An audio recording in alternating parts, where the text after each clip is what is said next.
انشاءاللہ.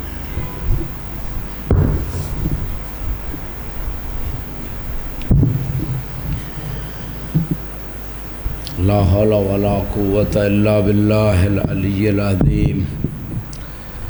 اعوذ باللہ من الشیطان الرجیم. بسم اللہ الرحمن الرحیم.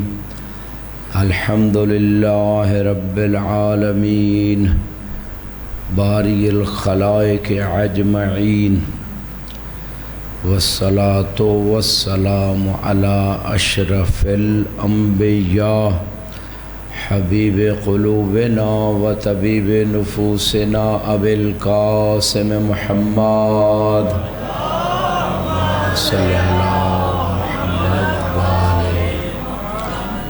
وعلى آلہ الطیبین الطاہرین المعصومین المنتخبین المنتجبین واللعنۃ الدائمہ علی اعدائہم اجمعین. رب زدنی علما رب اشرح لی صدری ویسر لی امری واحلل عقدۃ من لسانی یفقہوا قولی. حسبنا اللہ ونعم الوکیل نعم المولا ونعم النصیر. اما بعد فقد قال اللہ سبحانہ وتعالی فی کتابہ المجید. بسم اللہ الرحمن الرحیم. والعصر ان الانسان لفی خسر الا الذین آمنوا وعملوا الصالحات وتواصوا بالحق وتواصوا بالصبر. الصلوات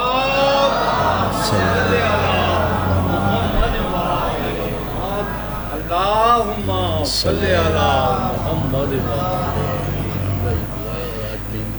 جی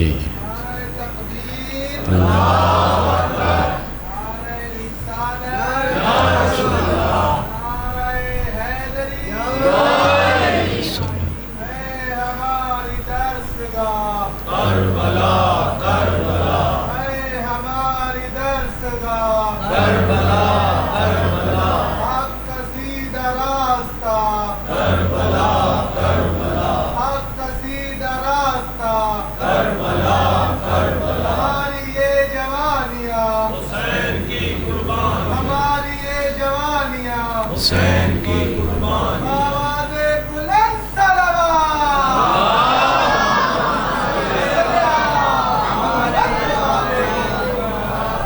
اس سے پہلے کہ میں دعا کرواؤں، روزانہ میں یہ بتاتا ہوں کہ مجمع خطیب کے سامنے ہونا چاہیے.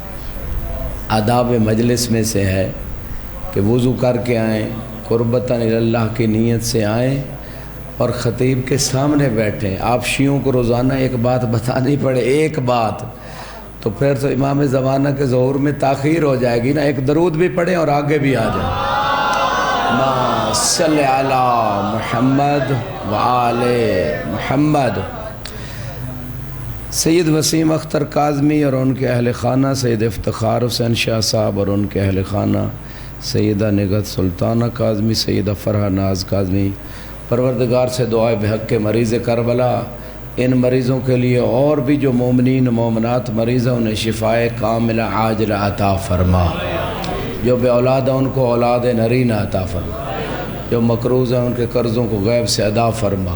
سب کے رزق کے حلال میں اضافہ فرما. ہمارے امام کے ظہور میں تعجیل فرما. ہمارے محترم سید عارف اختر کاظمی صاحب کی توفیقات خیر میں اضافہ فرما. اس مسجد کو جلد از جلد پایہ تکمیل تک پہنچانے کی توفیق عطا فرما. امام بارگاہ کو جلد از جلد پایہ تکمیل تک پہنچانے کی توفیق عطا فرما. ان کی جو عزاداری کی کوشش ہے، مردانہ جو مجالس ہو رہی ہیں اور مستورات کی مجالس، ان مجالس کو جن مومنین نے تعاون کیا، بانیان کی کوشش کو اپنی بارگاہ میں قبول و مقبول فرما. ڈاکٹر رضوانہ پروردگار اس مومنہ اور تمام مومنین مومنات کے رزق حلال میں اضافہ فرما. امام کے ظہور کی تعجیل کے لیے مومنین کی اور مومنات کی حاجات کی برآوری کے لیے ایک مل کے درود پڑھے بار محمد صلی اللہ. عصر کی قسم انسان گھاٹے میں ہے مگر مومن گھاٹے سے بچنے والا ہے، اور وہ شخص جو نیک اعمال سر انجام دیتا ہے، ایک دوسرے کو حق کی وصیت کرتا ہے اور صبر کی تلقین کرتا ہے، ایسا شخص گھاٹے سے بچنے والا ہے۔ ایمان کی تازگی کے لیے اِلَّا الَّذِينَ آمَنُوا پہ عمل کے لیے، اور پھر عمل صالح کی بھی بات انشاءاللہ ہوگی، اور اسی میں حق کی وصیت بھی ہے اور صبر کی تلقین بھی ہے۔ اگر اس صورت پہ کما حقہ انسان عمل کر لے تو دنیا کی سعادتیں اور خوش بختیاں اس کا مقدر ہو جائیں گی، اور آخرت میں بھی علی مولا اس کا استقبال کریں گے۔ درود پڑھے وار محمد و آل محمد صلی اللہ علیہ۔ ایک واقع ایمان کی تازگی اور مضبوطی کے لیے کتاب کا نام ہے الاختصاص، بڑی معتبر ترین کتاب، شیخ مفید جیسے عالم دین نے لکھی، غیبت صغرا کے زمانے کے عالم دین ہے، اور یہ وہ عالم دین ہے کہ خود امام ان پہ سلام بھیجتے تھے، امام العصر ان پہ سلام بھیجتے تھے، اور ان کی وفات پہ خود امام نے نوحہ پڑھا تھا، جو کاظم علیہ السلام کے حرم زری کے بالکل باہر والے برآمدے میں ان کی قبر ہے۔ جب امام کی زیارت کے لیے جائیں تو پہلے قبر ان کی آتی ہے، اس قبر پہ امام زمانہ کے اشعار لکھے ہوئے ہیں شیخ مفید کے حق میں۔ تو اس شیخ مفید نے اپنی کتاب الاختصاص میں واقعہ لکھا ہے، ان کے روح کے بلندی درجات کے لیے، تمام مومنین کی بلندی درجات کے لیے، علماء حقہ جو دنیا سے جا چکے ہیں ان کی بلندی درجات کے لیے، جو باقی علماء ان کی صحت و سلامتی کے لیے ایک درود پڑھ دے بار بار صلی اللہ علیہ۔ کتاب کا نام ہے الاختصاص۔ یہ کتابیں نوجوانوں پڑھا کرو، تمہارے پڑھنے کے لیے علماء نے لکھی ہیں یہ کتابیں، بڑی زحمتیں کی ہیں ان کتابوں کو لکھنے میں، اور ان علماء کی محنت سے دین ہم تک پہنچا ہے۔ شیخ مفید علیہ رحمہ لکھتے ہیں کہ ایک مرتبہ ایک شخص مولا علی کی خدمت میں آیا اور آ کے اپنی ایک مشکل پیش کی۔ مشکل چھوٹی تھی، مشکل کشا بڑے تھے۔ حیدری سلامت رہے، اس دروازے سے چھوٹی مشکلیں بھی حل ہوتی ہیں، بڑی مشکلیں بھی حل ہوتی ہیں۔ اس نے کہا مولا انا اشتہی بطیخن، مولا اس زمانے میں یہ فریج سسٹم تو تھا نہیں، کیمیکل کے ذریعے گرمیوں کے پھل سردیوں میں مل جانا، سردیوں کے گرمیوں میں، آج کے دور میں تو یہ ہے صحت کے لیے نقصان دہ ہیں یہ پھل جو سٹور کیے جاتے ہیں۔ بارکیف زمانہ نہیں تھا ظاہراً خربوزوں کا، یہ تھا، اس کے دل میں یقین تھا کہ اس دروازے سے جو بھی خواہش ہوگی پوری ہوگی۔ کہا مولا آج میرا دل چاہ رہا ہے کہ میں خربوزہ کھاؤں۔ اگر ملتان میں ہوتا تو کہتا آج دل چاہ رہا ہے کہ آم کھاؤں۔ آم زیادہ کھانے سے بھی صحت خراب ہوتی ہے۔ درود پڑھے بار محمد و آل محمد صلی اللہ محمد۔ مولا نے کمبر سے فرمایا کمبر ذرا یہ خربوزے لے کے آئیے۔ کمبر نے 3 خربوزے منگوائے۔ یہ وہی کمبر ہے نا مولا کا غلام، دیکھیں غلامی کی جو سند ملی ہے وہ کمبر کو ملی ہے، کاش ہمیں بھی کمبر جیسی کوئی سند مل جائے علی کے دربار سے۔ وہ کمبر مشہور واقعہ ہے کہ جب کسی سائل نے مولا سے سوال کیا مولا بھوکا ہوں روٹی کھلائیے، کمبر نے کہا مولا روٹی تو سامان میں ہے۔ کہا روٹی سامان میں ہے تو سامان سمیت دے دو، جو جاگ رہے ہیں جو تھک نہیں گئے۔ کہا مولا سامان تو اونٹ کی پشت پہ ہے، کہا اونٹ سمیت دے دو۔ کہا مولا اونٹ تو قطار کے اندر ہے، اونٹوں کی قطار کے اندر اونٹ ہے، کہا قطار دے دو۔ کمبر نے جلدی سے وہ جو اونٹ کی لجام تھی اس کو چھوڑا، کہیں مولا جوش میں یہ ہی نہ کہہ دے کمبر تو بھی ساتھ چل۔ حیدری سلامت رہیں۔ وہی کمبر راوی ہے اس روایت کا۔ کمبر کہتے ہیں میں نے 3 خربوزے منگوائے، فقطعت واحدہ، ایک خربوزہ کاٹا، فَإِذَا هِيَ مُرٌّ، پہلا خربوزہ کڑوا تھا۔ امام نے فرمایا ارمِ بِهِ مِنَ النَّارِ إِلَى النَّارِ، اس کو پھینک دو، یہ خربوزہ جہنم سے آیا تھا، جہنم میں چلا جائے گا۔ اہل معرفت بیٹھے ہو، دوسرا خربوزہ کاٹا، فَإِذَا هِيَ حَامِضٌ، دوسرا خربوزہ کھٹا تھا۔ امام نے فرمایا جہنم سے یہ دوسرا بھی آیا تھا، جہنم میں ہی جائے گا، پھینک دو۔ تیسرے کو کاٹا، فَإِذَا هِيَ مُدَوَّدَةٌ، تیسرے میں تو کیڑے ہی پڑے ہوئے تھے۔ امام نے فرمایا جہنم سے آیا، جہنم جائے گا، پھینک دو۔ ایمان کی تازگی کے لیے یہ میں نے واقعہ عرض کیا، إِلَّا الَّذِينَ آمَنُوا۔ اب کمبر نے اور 3 خربوزے منگوائے، ڈر رہا تھا پتہ نہیں میرے ہاتھ میں کوئی مشکل ہے، جو بھی کاٹتا ہوں خراب نکلتا ہے۔ تینوں خراب نکلے ہیں، بڑی توجہ چاہتا ہوں، تینوں خراب نکلے ہیں۔ اب کمبر ڈر رہا ہے۔ مولا نے فرمایا کمبر کاٹو، انہا مامورتن، اسے حکم ہے کہ میٹھا نکلے۔ کمبر نے خربوزہ کاٹا، یعنی امام اسے کہتے ہیں جو خربوزے کے اندر کو بھی جانتا ہے کہ یہ کھٹا ہے یا میٹھا ہے۔ کمبر نے خربوزہ کاٹا، پوری توجہ چاہوں گا۔ کمبر نے خربوزہ کاٹا، خربوزہ میٹھا نکلا۔ ایک حصہ اس مہمان کو دیا، ایک مولا کو دیا، ایک خود کھایا۔ جب کمبر فارغ ہو گیا نا کھانے سے، اب مولا نے کمبر کو اپنے فضائل سنانا شروع کیے۔ جو سننا چاہتے ہیں وہ جاگ کے سنیے گا، جو کمبر بننا چاہتے ہیں، جو ایمان کی تازگی چاہتے ہیں۔ کمبر ماننے والا تھا، مومن تھا، علی کا چاہنے والا تھا، لیکن علی کے فضائل سنانا مومنوں کو جو مانتے بھی ہوں جانتے بھی ہوں علی کی سنت ہے۔ اس کا مطلب ہے ایمان میں تازگی آتی ہے اگر علی کے فضائل ماننے والوں کو بھی سنائے جائیں۔ اس لیے تو کمبر کو خود علی سنا رہے تھے۔ فرمایا اے کمبر، ان اللہ عرض ولایتنا علی اہل السماوات والارض من الجن والانس والثمر وغیر ذالک فمن قبل ولایتنا تابا وطہرا وعذبا ومن لم یقبل ولایتنا خبصا وردیا ونتنا۔ اے کمبر، جس کا ایمان اجازت دے، جو کمبر بننا چاہتا ہے، فقط میرا خطاب اس سے ہے۔ علی زبردستی منوانے والی ہستی نہیں ہے۔ علی کہتے اے کمبر، اللہ نے ہم اہل بیت کی ولایت کو 7 آسمانوں میں رہنے والی مخلوق اور زمین میں رہنے والی مخلوق پہ پیش کیا، جنوں پہ پیش کیا، انسانوں پہ پیش کیا، پھلوں پہ پیش کیا، ہر چیز پہ پیش کیا۔ جس نے ولایت کو قبول کر لیا وہ طیب ہو گیا، وہ طاہر ہو گیا، وہ میٹھا ہو گیا، اور جس نے ولایت کا انکار کر دیا وہ خبیث ہو گیا، وہ ردی ہو گیا، وہ بدبودار ہو گیا۔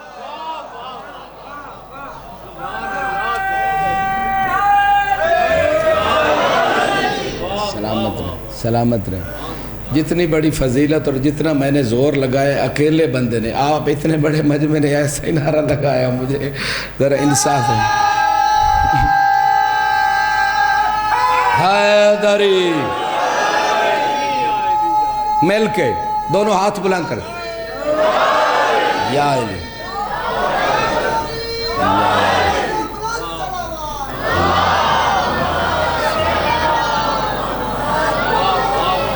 سلامت رہیں۔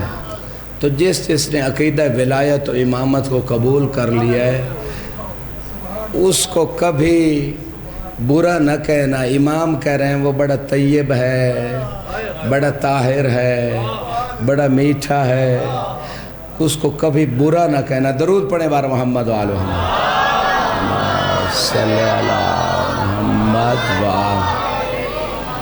الا الذین آمنو۔ خسارے سے کون بچنے والے ہیں؟ جو ایمان لانے والے ہیں۔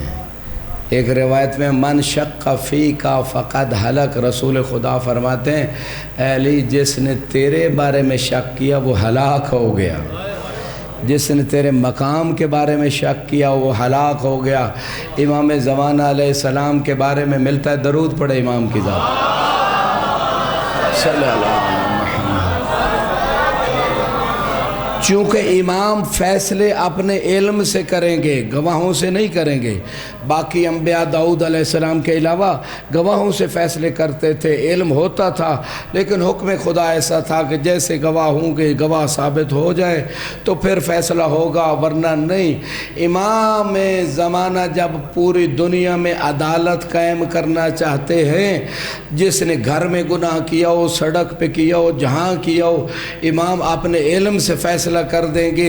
امام کے علم میں ہوگا فلاں نے یہ غلطی کی، فلاں نے یہ غلطی کی، تبھی تو عدالت قائم ہوگی، کیمرے لگانے کی ضرورت ہی نہیں ہوگی۔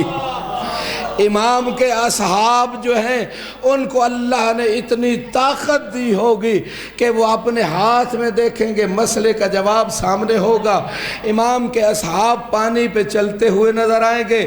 جب یہ کرامات مقام امام زمانہ یعنی امام کے اصحاب کا مقام دیکھ کر عیسائی، یہودی، غیر مسلم لوگ دیکھیں گے، جب امام کے اصحاب کی یہ طاقت ہے کہ پانی پہ چلتے ہوئے نظر آتے ہیں، تو خود امام کا مقام کیا ہوگا؟ بغیر جنگ کے ایمان لے آئیں گے۔ امام زمانہ نماز جماعت کے لیے کھڑے ہوں گے، میں کہہ رہا تھا علم سے فیصلہ کریں گے۔ اتنے میں صفوں میں کوئی اہل بیت کے مقام کے بارے میں شک کرے گا کہ پتہ نہیں اللہ نے ان کو یہ مقام دیا بھی ہے یا نہیں۔ امام تکبیرۃ الاحرام کہنے سے پہلے پیچھے مڑ کے دیکھیں گے اور اشارہ کریں گے، فلاں شک فینا فضربوا عنقہ، فلاں نے ہمارے مقام کے بارے میں شک کیا، اس کی گردن اڑا دو۔ حیدری سلامت رہیں۔ وہ مقام اہل بیت جو قرآن و روایات معتبرہ سے ثابت ہے، اس کے بارے میں شک نہ کرنا۔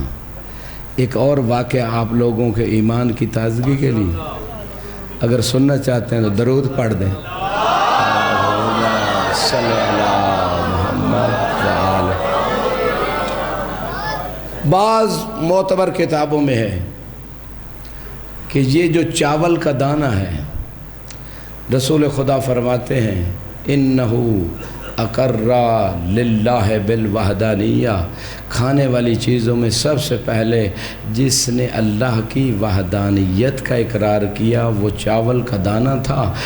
ولی بن نبوہ، اور میری نبوت کا اقرار کیا۔ ولی علی بالوصیہ، علی کی وصی رسول اللہ ہونے کا اقرار کیا۔ ولی اولاد ہی بالامامہ، علی کے معصوم اولاد کے لیے اس چاول نے امامت کا اقرار کیا سب سے پہلے کھانے والی چیزوں میں۔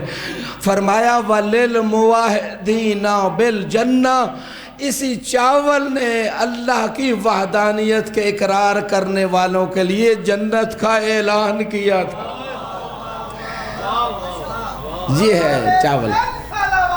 اللہم صلی علی محمد وآلہ۔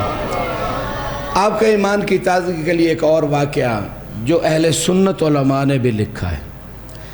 کتاب کا نام المناقب لابن المغازلی الشافعی، اور اسی طرح ہمارے سید ابن طاؤس عالم دین، مقدس عالم دین ہے، شیعہ عالم دین، کتاب کا نام ہے طرائف۔ یہ دونوں علماء نے، سنی عالم دین نے بھی، شیعہ نے بھی یہ واقعہ لکھا ہے۔ یہ شافعی مذہب کا بانی، اس کا مشہور شعر ہے ان کان حب آل محمد رفضاً فلیشہد الثقلان انی رافضی۔ لوگ کہتے ہیں کہ شافعی رافضی ہو گیا، اہل بیت کو بہت ماننے لگ پڑا ہے، تو اس نے شعر لکھ دیا کہ اگر آل محمد کی محبت کا نام رافضی ہونا ہے تو جن و انس گواہی دیں کہ میں رافضی ہوں۔ یہ وہ شافعی جس نے شعر لکھا۔ اسی مذہب کا ایک فرد نے، ابن المغازلی شافعی، اپنی کتاب مناقب میں لکھتے ہیں کہ رسول خدا صلی اللہ علیہ وآلہ وسلم صلی اللہ محمد وآلہ محمد، درود ایسا پڑھا کریں کہ رسول کی شان کے مطابق ہو۔ صلی اللہ محمد۔ شان حسین میں شان رسالت والا درود پڑھے صلی اللہ محمد۔ یہ دو عالم لکھتے ہیں، پوری توجہ چاہوں گا، دو عالم لکھتے ہیں، شیعہ عالم بھی سنی عالم بھی، کہ جبریل رسول خدا کی خدمت میں آئے، اِلَّا الَّذِينَ آمَنُوا پہ بات ہے، جو ایمان کے درجوں کو بلند کرنا چاہتا ہے، چونکہ سلمان 10ویں درجے ایمان پہ تھے، ابو ذر 9ویں درجے ایمان پہ تھے، فرق بلند ترین درجے ہیں ایمان کے، فرق ایک درجے کا تھا، لیکن اس ایک درجے کے فرق سے بھی معرفت میں اتنا فرق تھا کہ امام فرماتے ہیں اگر ابو ذر کو پتہ چل جائے کہ سلمان ہمارے بارے میں کیا عقیدہ رکھتا ہے، کیا معرفت رکھتا ہے، لَرَحِمَ عَلَىٰ قَاتِلِهِ، سلمان کے قاتل پہ ابو ذر رحم کرے۔ جب سلمان و ابو ذر ایک درجے پہ نہ ہونے کے باوجود، ایک درجے کے فرق کے باوجود علی کو نہ پہچان سکے تو کوئی ایرا غیر علی کو کیسے پہچان سکتا ہے؟ پوری توجہ چاہوں گا۔ تو بات ہو رہی تھی ابن المغازلی شافعی اور سید ابن طاؤس نے یہ روایت کو لکھا، کہا رسول خدا کی خدمت میں جبریل نازل ہوئے، کہا یا رسول اللہ ان اللہ یامرک ان تامر امتک ان یتختموا بالعقیق، اللہ آپ کو حکم دے رہا ہے کہ اے میرے حبیب اپنی امت کو حکم دیجئے کہ اپنے ہاتھ میں عقیق کی انگوٹھی پہنا کرے۔ پوری توجہ چاہوں گا، جنہوں نے 11ویں امام حسن عسکری علیہ السلام ان کے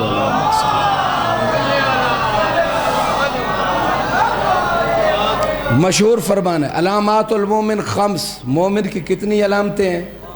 5۔ الجہر بسم اللہ الرحمن الرحیم، نماز میں بسم اللہ بلند آواز سے پڑھتا ہے۔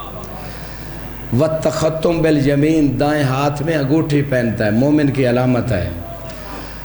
والتعفیر بالجبین، سجدہ کرتا ہے تو سجدے گاہ پہ پیشانی رکھتا ہے، مومن کی علامتیں 5 ہیں۔ والمصلی ب51، دن رات میں 17 رکعت تو 5 نمازوں کی بنتی ہے، اور نوافل ملا کے نماز شب ملا کے 51 رکعت بنتی ہے۔ جو کامل مومن ہے اس کی ایک علامت یہ ہے کہ دن رات میں 51 رکعت نماز پڑھتا ہے۔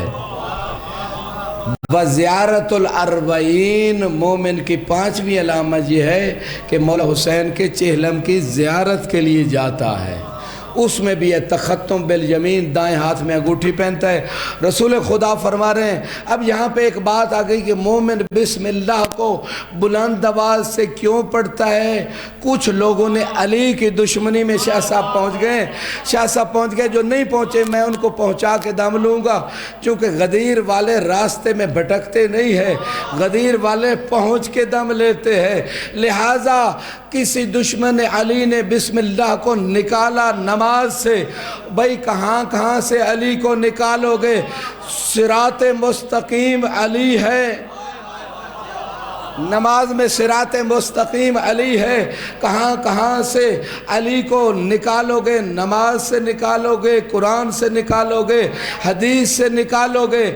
ایک بندے نے علی کی دشمنی میں باب کوفہ، ابھی بھی جو کوفے کے زائر بیٹھے ہیں انہوں نے دیکھا ہوگا ایک دروازہ تھا جس کا نام تھا باب الصوبان، اژدہا والا دروازہ، چونکہ علی سے آ کے ایک جن نے اژدہا کی شکل میں مسئلہ پوچھا تھا تو اس دروازے کا نام ہی پڑ گیا اژدہا والا دروازہ۔ کسی دشمن علی نے کہا کہ یہ فضیلت علی مٹنی چاہیے، لہذا اس نے وہاں ہاتھی بندھوا دیا، سال ہاتھی بندھا رہا، اور جب بندھا رہا تو اس دروازے کا نام پڑ گیا باب الفیل، ہاتھی والا دروازہ۔ بس توجہ ہو گئی، اب میں اپنے جملے کی طرف آ رہا ہوں۔ کیوں نکالا گیا بسم اللہ الرحمن الرحیم کو؟ مولا علی خود فرماتے ہیں، سنی کتابوں میں بھی روایت موجود ہے، شیعہ کی کتابوں میں بھی روایت موجود ہے کہ جو کچھ کتب سماویہ میں علوم و معارف ہیں وہ قرآن میں ہے، وما فی القرآن فہو فی سورۃ الفاتحہ، جو قرآن میں ہے وہ سورہ فاتحہ فاتحہ میں ہے وما فی سورۃ الفاتحہ فہو فی بسم اللہ الرحمن الرحیم، جو سورہ فاتحہ میں ہے وہ بسم اللہ میں سمٹ کے آ گیا، وما فی بسم اللہ الرحمن الرحیم فہو فی البا، بسم اللہ کے معارف با میں ہے، گھبرا تو نہیں گئے، بسم اللہ کے معارف با میں ہے، وما فی البا فہو فی النقطہ، با کے تمام معارف و کمالات نقطے میں ہیں، اور مولا علی فرماتے ہیں انا نقطہ التی تحت البا، جو با کے نیچے نقطہ ہے وہ میں علی ابن ابی طالب ہوں۔ حیدر حیدر حیدر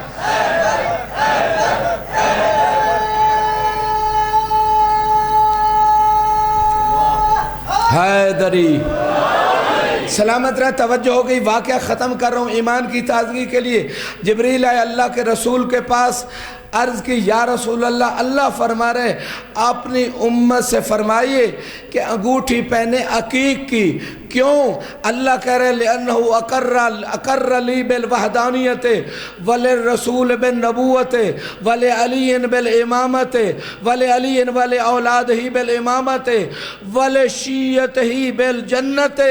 عقیق کی انگوٹھی اس لیے دائیں ہاتھ میں ہر بندہ پہنے، امت کا ہر فرد پہنے، کیوں کہ پتھروں میں سے سب سے پہلے جس نے اللہ کی وحدانیت کا اقرار کیا، رسول کی رسالت کا اقرار کیا، 12 ائمہ کی امامت کا اقرار کیا اور شیعوں کے لیے جنت کا اعلان کیا، وہ عقیق ہے۔ حیدری سلامت رہے، سلامت رہے۔ عقیق نے اتنا بڑا اعلان آپ لوگوں کے لیے جنت کا کر دیا، اور کچھ لوگوں نے تھک کے یا علی کا نعرہ لگایا ہے، مل کے نعرہ حیدری سلامت رہیں۔ اتنے بڑے پیکیج کوئی کمپنی نہیں دیتی جو اللہ کی طرف سے علی کے چاہنے والوں کے لیے آتے ہیں۔ مل کے درود پڑھے بار محمد و آل محمد صلی اللہ محمد۔ آج تھوڑی سی بات امامت کے بارے میں مزید دلیل کے ساتھ، اگرچہ ہر روز امامت پہ ہی بات ہو رہی ہے، کل نبوت پہ بات ہوئی تھی، نبوت کے بارے میں نے بات کی تھی کہ کون سی دلیل ہے کہ آخری نبی ہیں۔ اگر کوئی آپ سے سوال کر لے، بچوں سے، میڈیا کا دور ہے، کہ آپ آخری نبی کو نبی مانتے ہو، کیا دلیل ہے؟ اگر میں نے پیش کی تھی تو پھر جواب دیں، نہیں کی تو سادہ سا جواب ہے، ہر نبی کا ایک معجزہ ہوتا تھا جس سے اس کی نبوت ثابت ہوتی تھی۔ ہمارے نبی کی زندگی میں کبھی چاند کے 2 ٹکڑے ہوئے، کبھی کنکروں نے کلمہ پڑھا، کبھی درخت چل کے آ گیا، لیکن کوئی کہہ سکتا ہے یہ معجزے تو رسول خدا کی زندگی میں تھے، اب ان کی نبوت پہ کیا دلیل ہے؟ تو ہمارے پاس وہ معجزہ خالدہ ہے جو کائنات میں کسی اور نبی کو ملے نہیں، وہ قرآن عظیم ہے۔ قرآن سے بڑا معجزہ کوئی نہیں۔ خود قرآن چیلنج کر رہا ہے فاتو بصورت من مثلہ، کہ اس قرآن کی ایک صورت سارے جن و انس مل کے بنا کے لے آئیں، اس جیسی صورت، ایک صورت نہیں، اللہ کہہ رہے ایک آیت ہی لے آئیں۔ پھر خدا کہتا ہے نہیں لا سکتے، اور 14 سال گزر گئے ابھی تک نہ لا سکے۔ عرب بڑے فصیح و بلیغ تھے، عربوں میں ایک محفل مشاعرہ ہوتی تھی سال میں کعبے کے پاس، اور جس کے اشعار سب سے زیادہ بلیغ اور فصیح ہوتے تھے وہ کعبے کے غلاف کے اوپر لٹکا دیے جاتے تھے، سارا سال لٹکے رہتے تھے۔ پوری توجہ چاہوں گا۔ جب سورہ کوثر اتری، انا آتیناک الکوثر فصلی لربک وانحر ان شانئک ھو الابتر، یعنی بے عبارت اخرى، دوسرے الفاظ میں بی بی کا جب قصیدہ اترا اور رسول کے دشمنوں پہ جب لعنت اتری، ان شانئک ھو الابتر، تیرا دشمن بے نسل رہے گا، تیری نسل قیامت تک جاری رہے گی۔ دوسرے الفاظ میں جب تولا اترا اور تبرہ اترا اور کعبے کے غلاف پہ یہ صورت لٹکا دی گئی، عربوں کے بڑے بڑے فصیح ان کی انگلیاں منہ میں آ گئی کہ اب کوثر سے بڑھ کر فصیح و بلیغ کلام ہو ہی نہیں سکتا۔ حیدری علی در حق حیدر. اتنی بڑی شان، پورے عربوں کے منہ کو تالے لگ گئے لیکن مومنوں کے منہ کے تالے کیوں نہیں کھول رہے؟ مل کے نعرہ حیدری.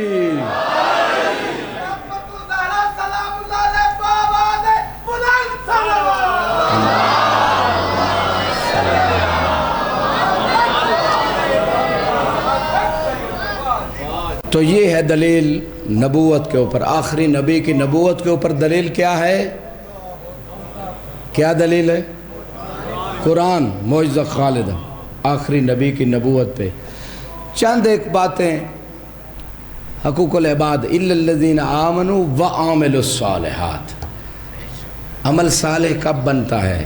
عمل نیک کب بنتا ہے؟ جب عمل میں صلاحیت ہو، کیونکہ خدا پرہیزگار لوگوں سے تمام چیزیں قبول فرماتا ہے. اور قرآن میں ایک آیت ہے انما یتقبل اللہ من المتقین. اللہ صرف پرہیزگاروں سے قبول کرتا ہے. جو پورے دین پہ عمل نہیں کرتا اس کے ایمان میں بھی نقص ہے، اس کے تقوی میں بھی نقص ہے. ایک دن چھٹے امام صادق علیہ السلام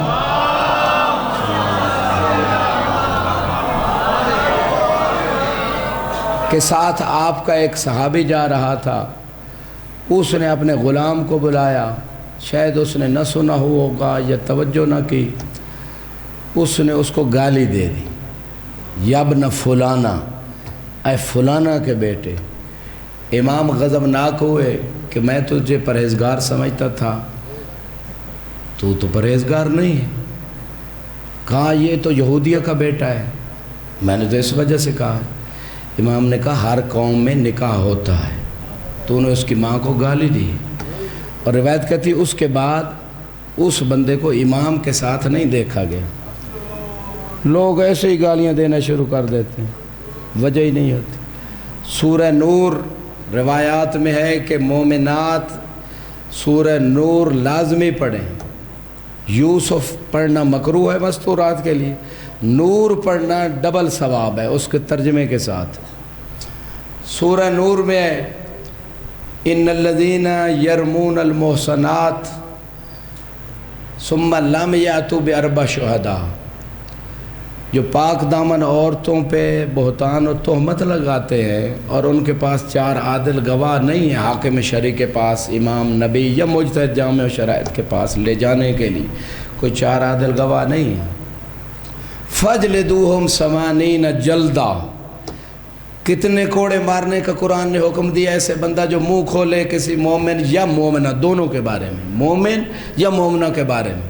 4 عادل گواہ کوئی نہیں اس کے پاس، زبان سے کوئی بہتان و تہمت لگائے تو قرآن کہہ رہا ہے کتنے کوڑے مارے جائے. اگلے دن میں نے حساب کروایا تھا نا کہ 25 کوڑے نماز روزہ چھوڑنے کے، وہ بھی یاد رکھیں. یہ قرآن ترجمے سے پڑھنا چاہیے تاکہ پتہ تو چلے قرآن و اہل بیت کے ماننے والوں کے پاس قرآن کا کتنا علم ہے. فَجْلِدُوهُمْ 80 جلدہ. 80 کوڑے ایسے بندے کو مارے جائیں. 80 مارے گا کون؟ امام نبی یا مجتہد جامع شرائط یا ان کے حکم سے مارے جائیں. یہ نہ ہو کہ گھر جا کے کوڑے اٹھا کے مارنا شروع کر دیں. درود پڑھے بار محمد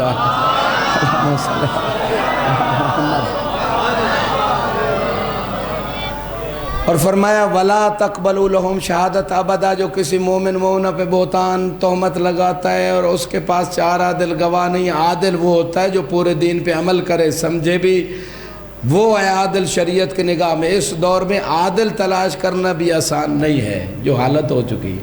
بارکہ انشاءاللہ مومنین میں عادل ہوں گے. اللہ کہہ رہے اس بندے کی گواہی بھی قبول نہ کرو جو کسی مومن مومنہ پہ زبان کھولتا ہے. آج تھوڑی سی رشتہ داروں میں مخالفت ہو جائے فوراً پنڈورا باکس کھول جاتا ہے جناب، جو نئی بھی باتیں ہوتی وہ بھی منسوب. بھائی مومن ہو، مولا کے غلام ہو یا نفس کے غلام ہو، مولا کے غلام ہو یا اپنے دل کی خواہشوں کے غلام ہو، وَأُولَئِكَ هُمُ الْفَاسِقُونَ، اللہ کہہ رہے ایسے لوگ فاسق ہیں، بے دین ہیں۔ قرآن ترجمے سے ضرور پڑھیں، ٹیوشن رکھوائیں بچوں کو قرآن کی۔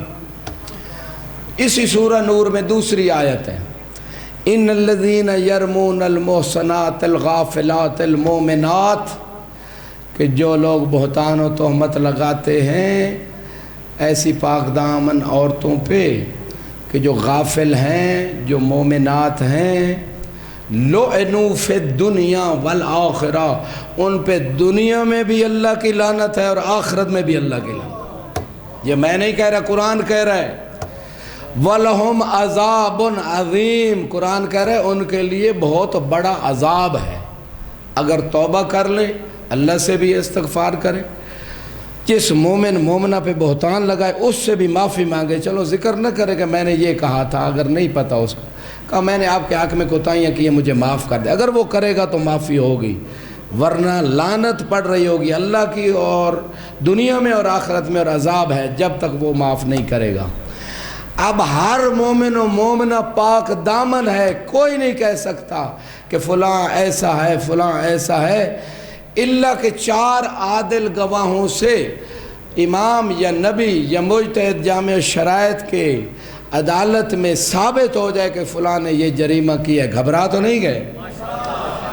جب ثابت ہو جائے اور 4 عادل گواہ بھی پیش ہو جائیں، بعض علماء کہتے ہیں تب کہہ سکتے ہیں کہ یہ فلاں نے فلاں غلط کام کیا ہے، ورنہ وہ پاک دامن ہی شمار ہوگا۔ خدا ستار العیوب ہے، ممکن ہے وہ اللہ اور آپ نے درمیان توبہ کر لے، کسی بندے کو حق نہیں کسی پہ بات کرے، مومن ہو یا مومنہ ہو، اپنی دشمنیاں نکالنے کے لیے اللہ نے راستہ بند کیا۔ لوگ اپنی دشمنیاں نکالنے کے لیے، اپنے دل کی بھڑاس نکالنے کے لیے ایسے ہی فلاں کے بارے میں افواہیں اڑا دیں، ویسے اڑا دیں۔ خدا سب کو ہدایت دے۔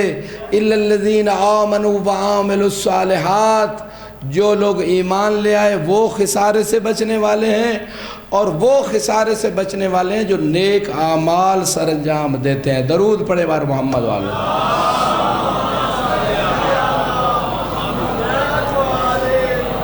بس جلدی سے گزر رہا ہوں۔ میاں بیوی کے حقوق باقی آپ سنتے رہتے ہیں، اولاد و والدین کے حقوق، پڑوسیوں کے حقوق، رشتہ داروں کے۔ آج کل میاں بیوی کے حقوق بہت پامال ہو رہے ہیں، جس کی وجہ سے طلاقیں، گھروں میں ناچاکیاں، سکون نہیں گھروں میں۔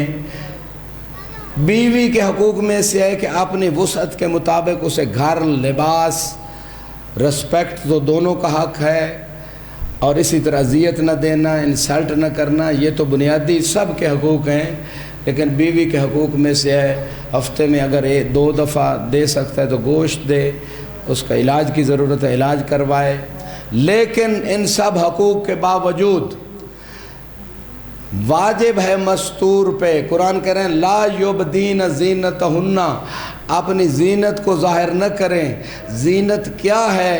انگوٹھی نامحرم کو دکھانا، میک اپ کر کے جانا، بال ننگے کرنا، پاؤں ننگے ہونا، یا ایسا لباس پہننا جس سے دوسروں کی توجہ ہو، یہ ساری چیزیں زینت ہے، ان کو چھپانا واجب ہے، قرآن نے منع کیا ہے۔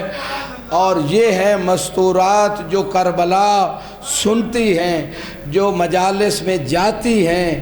اگر کربلا والوں نے جو بیویوں نے چادروں کی قربانیاں دی ہیں، اس قربانی سے عملی طور پہ اگر مستور نہیں سیکھ رہی کہ علی کی اس بیٹی نے قربانی دی جو نانا کے مزار پہ رات کو جاتی تھی چادر ہماری بچانے کے لیے، اس شریعت کو بچانے کے لیے، تو یہ رونا، یہ مجلسوں میں آنا ثواب ہے۔ لیکن اس کنیز نے کربلا سے نہیں سیکھا کہ بیوی نے چادر کیوں دی تھی، ہماری چادریں بچانے کے لیے۔ بیوی کے حقوق کی بات ہو گئی۔ شوہر کا ایک بہت بڑا حق ہے کہ اس کی اجازت کے بغیر گھر سے مستور باہر نہ جائے۔ آج جتنے طلاقیں ہو رہی ہیں یہی وجہ، تھوڑا سا اختلاف ہوا، برقع اٹھایا، اگر برقع پہنتی ہے، نہیں پہنتی تو بغیر برقعے کے فوراً گئی میکے، اور پھر جناب ہر چھوٹی بات گھر میں والد کو، بھائی کو، بہن کو، بھئی آج یہ ہو گیا، آج وہ، اس سے گھر میں جھگڑے پیدا ہوتے ہیں، ہر گھر میں مشکلیں ہیں، ہر بات میکے والوں کو نہ بتائی جائے۔ بس آخری بات عرض کر رہا ہوں، تو شوہر کی اجازت کے بغیر نہیں جا سکتی۔ گھر سے باہر، اور اگر اس ایک حکم شریف پہ عمل کر لیا جائے کتنے فسادات ختم ہو جائیں گے۔ جو بازاروں میں عورتیں جاتی ہیں، جو طلاقیں ہوتی ہیں، دکاندار سے ہنس ہنس کے بات کر کے شاید کوئی عورت یہ سمجھتی ہے کہ دکاندار بڑا سستا سودا دے گا، وہ سستا نہیں دیتا، وہ دکان لگا کے بیٹھا، اس نے ریٹ ہی پہلے زیادہ بتانا ہوتا ہے، بعد میں آپ کو بھی خوش کیا کہ ریٹ کم کر دیا۔ تو جو ہنس ہنس کے زیادہ باتیں کر کے چیزیں خریدتی ہے کوئی بھی عورت، وہ سستا سودا نہیں لا رہی، وہ اپنا دین بیچ کے مہنگا سودا لا رہی ہے۔ عورت کے ساتھ بھائی جائے، شوہر جائے، بیٹا جائے، باپ جائے بازار میں، فقط عورت پسند کرے چیز کو، کسی سے نامحرم سے 5 الفاظ سے زیادہ بات کرنے کی اجازت نہیں ہے، وہ بھی مجبوری کے عالم میں۔ شوہر بات کرے دکاندار سے، ڈاکٹر سے، لہذا کربلا برپا کرنے کا، مجالس برپا کرنے کا مقصد حسین کو سمجھنا، شریعت پہ عمل کرنا۔ علی کی بیٹی آگ لگی ہوئی ہے خیموں کو، امام سجاد سے پوچھ رہی ہیں مر کے جل جاؤں یا باہر چلی جاؤں؟ ہم روتے اس زینب پہ ہیں، اور پھر جو مرضی ہو کریں، باہر نہیں جا سکتی شوہر کی اجازت کے بغیر۔ ہاں والدین سے ملوانا چاہیے شوہر کو، صلہ رحمی میں عمر بڑھتی ہے، رزق بڑھتا ہے۔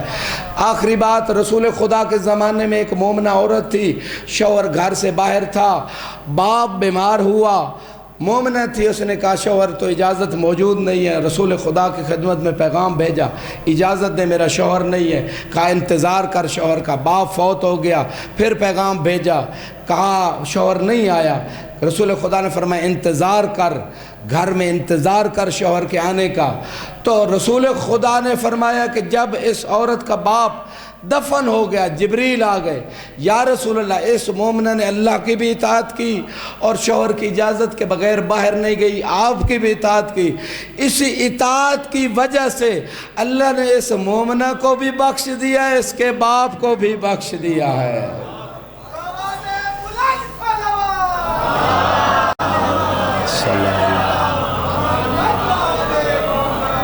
اِلَّا الَّذِينَ آمَنُوا، ٹی وی کے اوپر جو علماء جی میک اپ شدہ خواتین کے ساتھ بیٹھ کے پروگرام کرتے ہیں، ان کے بارے میں یہ پھر بات کاظمی صاحب لمبی ہو جائے گی، کل بات کریں گے، اگر آپ مجھے یاد دلا دیجیے گا۔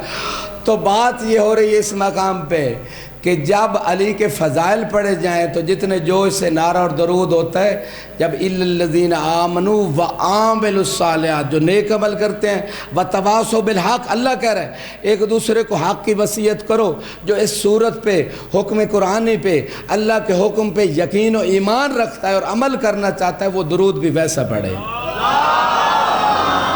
صلی اللہ۔ قرآن اگر ممبروں پہ نہیں سنایا جائے گا تو کہاں سنایا جائے گا؟ ہم اس حسین کو مانتے ہیں جو نیزے پہ چڑھ کے بھی قرآن پڑھ رہا ہے، اور کہیں جی ممبر سے قرآن نہ سنائیں تو کیا سنائیں؟ قرآن و اہل بیت دونوں کا بیان ہوگا، کیونکہ یہ دونوں گمراہی سے بچاتے ہیں۔ ایک سے تمسک ہوگا تو رسول خدا فرماتے ہیں انسان گمراہی سے نہیں بچ سکتا۔ ایمان کی تازگی کے لیے آخری واقعہ اور مصائب کی طرف آ رہا ہوں۔ بہت سارے علماء نے، ان میں سے ایک معتبر ترین کتاب عیون اخبار الرضا میں، ایمان کی تازگی کے لیے عرض کر رہا ہوں، معتبر ترین کتاب ہے، معتبر ترین عالم نے لکھی، اِلَّا الَّذِينَ آمَنُوا، جو مومن کامل بننا چاہتا ہے اس کے لیے واقعہ بیان کر رہا ہوں۔ مولا علی ایک سفر میں تھے، ساتھ ایک مسافر جو یہودی تھا، خیبر کا یہودی، وہ ساتھ چل رہا تھا، سامنے ایک نہر آ گئی، اب یہودی نے کچھ پڑھا اور پانی پہ چل کے نہر عبور کر گیا۔ توجہ ہے نا؟ یہودی نے، جو متوجہ ہیں وہ مل کے سبحان اللہ کہیں، سارے متوجہ نہیں ہیں، مل کے سبحان اللہ کہیں۔ یہودی کے لیے سبحان اللہ نہیں ہے، سبحان اللہ مولا علی کے لیے ہے کہ اللہ نے انہیں کیا مقام دیے۔ ابھی ایمان کی تازگی بھی ہوگی، سلمان و ابو ذر بننے کا پیکج و نسخہ بھی دے رہا ہوں جو اہل بیت نے دیا ہے۔ یہ یہودی جب نہر کو عبور کر گیا، پانی کے اوپر چل کے، سید مرتضیٰ نے بغداد میں پلوں کا شہر ہے اب تو، اس وقت دجلہ پہ کوئی پل نہیں ہوتا تھا۔ سید مرتضیٰ کا ایک شاگرد روز درس میں لیٹ ہو جاتا، کہا کشتی ایک ہے، لوگ زیادہ ہیں، میں درس میں لیٹ ہو جاتا ہوں۔ سید نے ایک تعویذ لکھ دیا اور کہا اس کو جیب میں رکھو، پانی پہ چل کے آ جانا۔ وہ چل کے آتا تھا، طالب علم روز چل کے آتا تھا۔ ایک دن طالب علم نے دیکھا کہ دیکھوں تو صحیح اس میں لکھا ہوا کیا ہے، دیکھا تو لکھا ہوا تھا بسم اللہ الرحمن الرحیم۔ تو وہ یقین کی طاقت تھی تو چل رہا تھا، جب شک پڑ گیا بسم اللہ کی بھئی اس کی کیا ویلیو، تو پھر ڈوبنے لگا۔ خیبری چل کے آ گیا پانی پہ، دوسرے کنارے پہ پہنچا، آواز جانتا نہیں تھا میرے ساتھ کون ہے، کہا اے فتح اے فلاں، اگر تو بھی وہ جانتا ہوتا جو میں جانتا ہوں تو تو بھی پانی پہ چل کے آ جاتا۔ مولا علی نے فرمایا اپنی جگہ ذرا قیام تو کیجئے۔ امام نے پانی کو اشارہ کیا، پانی پتھر بن گیا۔ امام نے چلنا شروع کیا، پوری توجہ چاہوں گا، جس کا ایمان اجازت دے بس وہ بولے۔ امام نے چلنا شروع کیا، امام دوسرے کنارے پہنچے۔ یہودی نے پوچھا اے جوان تو نے کیا پڑھا؟ امام نے فرمایا پہلے تو بتا تو نے کیا پڑھا۔ پوری توجہ، جو سو رہے ہیں میں اس کا ذمہ دار نہیں، جو ایمان لینے آئے ہیں تازگی لینے آئے ان سے میرا خطاب ہے۔ امام نے پوچھا تو بتا تو نے کیا پڑھا؟ کہا میں نے آخری نبی کے وصی کا نام لیا تھا۔ امام نے فرمایا میں ہی تو آخری نبی کا وصی ہوں۔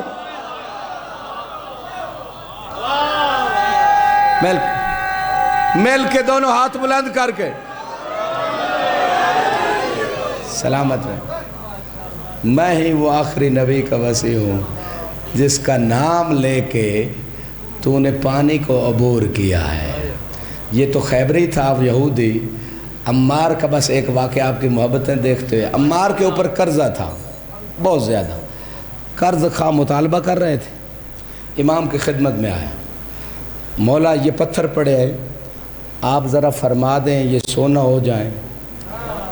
امام نے کہا عمار میرا نام لے تو بھی کہہ دے تو سونا ہو جائے گا۔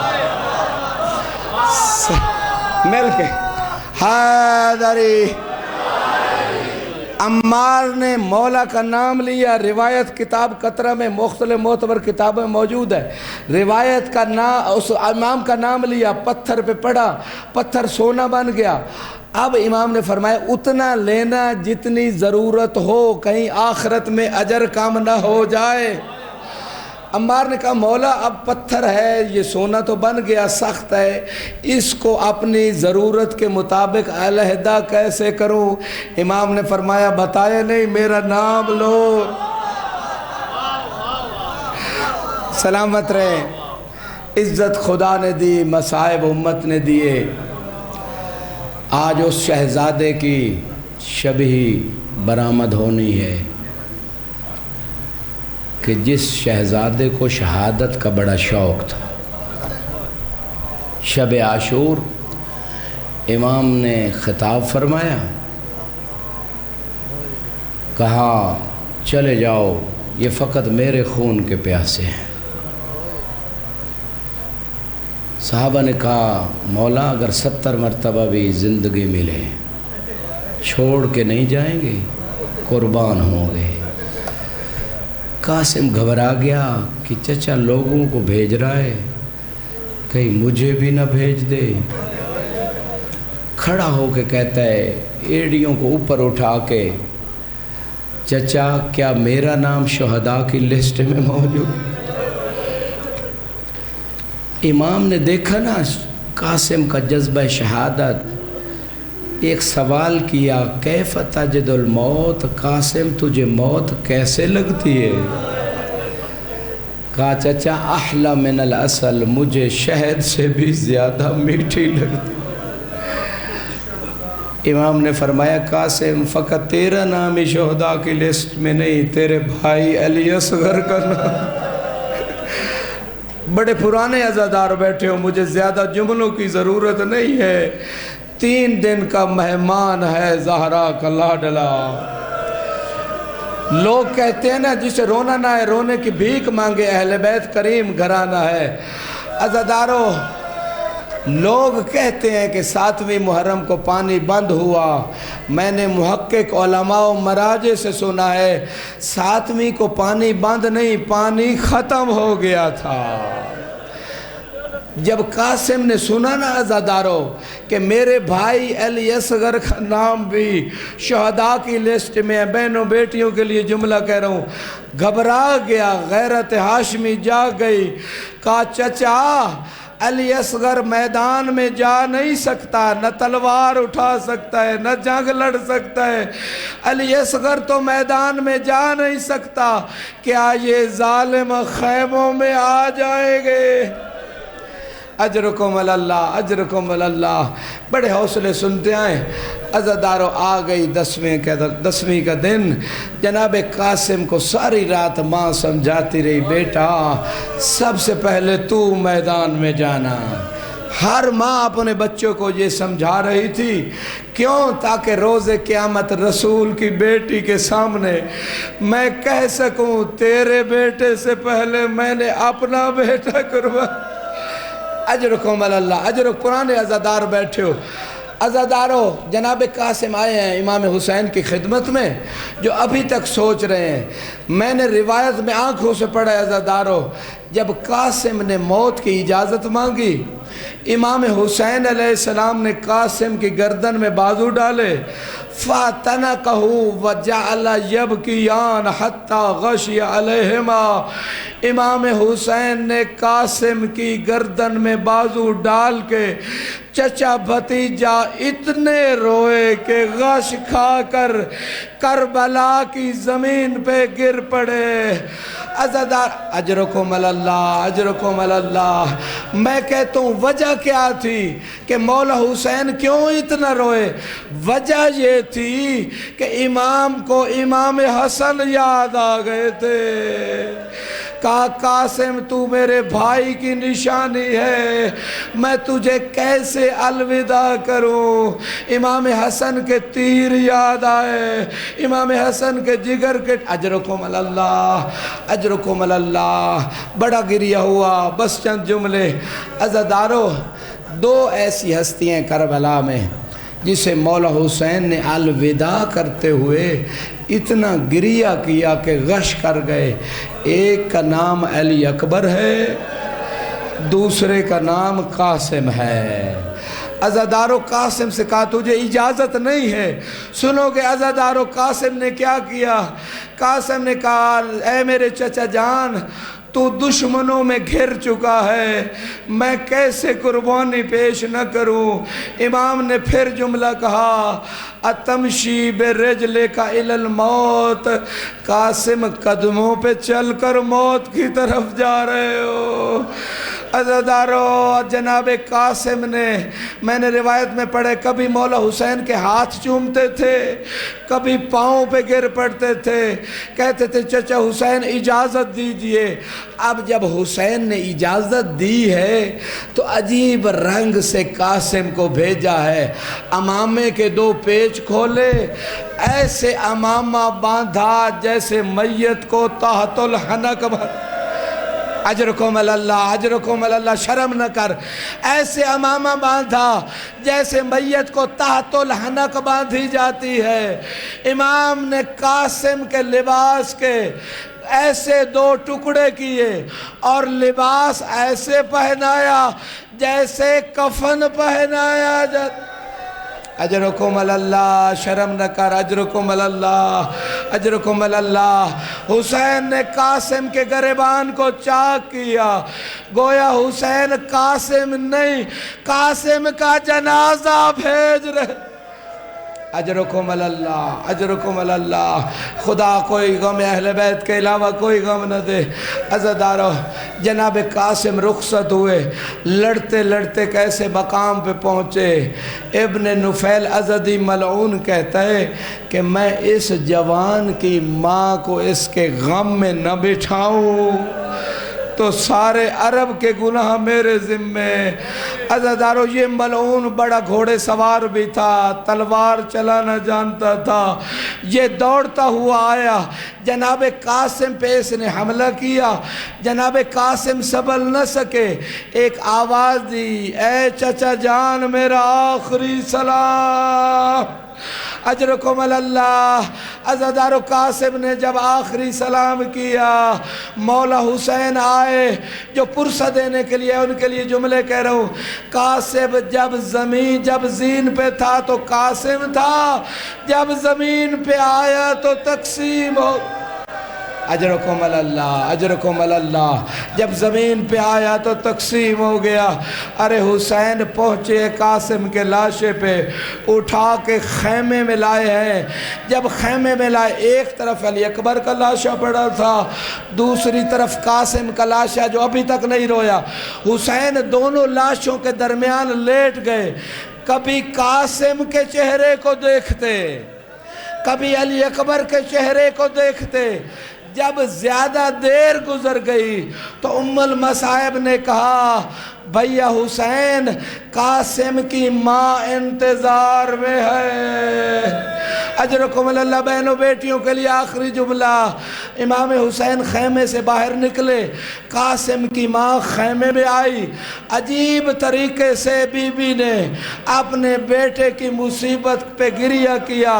عزادارو جناب قاسم کی ماں نے اپنے بال کھولے، سفید بالوں پہ قاسم کے خون کو لگایا، گویا جناب ام فروا کہہ رہی تھی، قاسم میں تیری مہندی لگا رہی ہوں۔ الا لعنت اللہ علی قوم الظالمین وسیعلم الذین ظلموا ای منقلب ینقلبون۔ ماتم قاسم۔